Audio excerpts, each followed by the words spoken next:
एक प्रसिद्ध राजा था जिसका नाम रामधन था। अपने नाम की ही तरह प्रजा सेवा ही उनका धर्म था।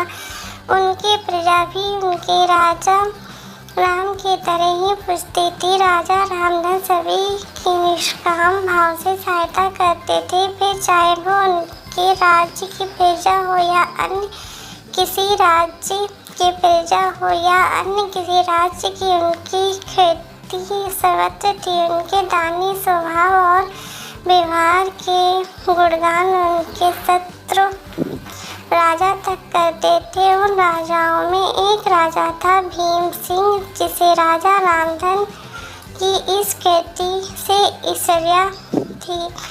उस ईर्ष्या के कारण उसने राजा रामधन को हराने की एक रणनीति बनाई और कुछ समय बाद रामधन के राज्य पर हमला कर दिया।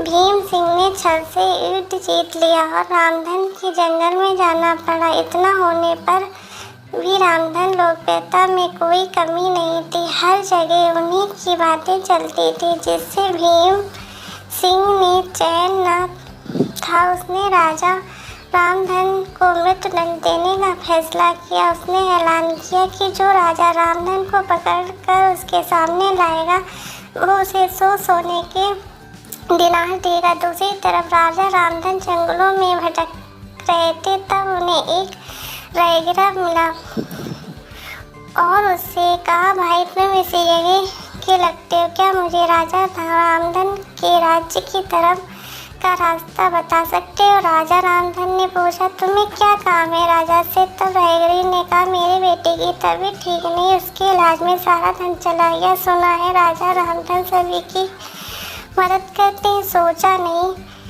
के पास जाकर याचना करूं। यह सुनकर राजा रामधन रायगढ़ अपने साथ लेकर भीम सिंह के पास पहुंचे। उन्हें देखकर रामधन ने सभी आश्चर्यचकित। राजा रामधन ने कहा, राजन आपने मुझे खोजने के बहाने को दीन देने का वादा किया था।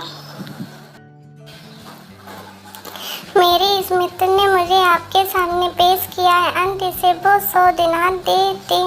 यह सुनकर राजा भीम सिंह को एहसास हुआ कि राजा रामधन सच में कितने महान और दानी हैं और उसने अपनी गलती को स्वीकार किया। साथ ही राजा रामधन को उनका राज्य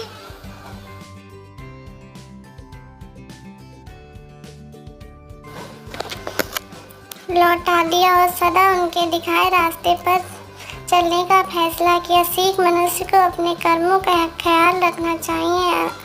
अगर आप अच्छा करोगे तो अच्छा ही मिलेगा। माना कि कष्ट होता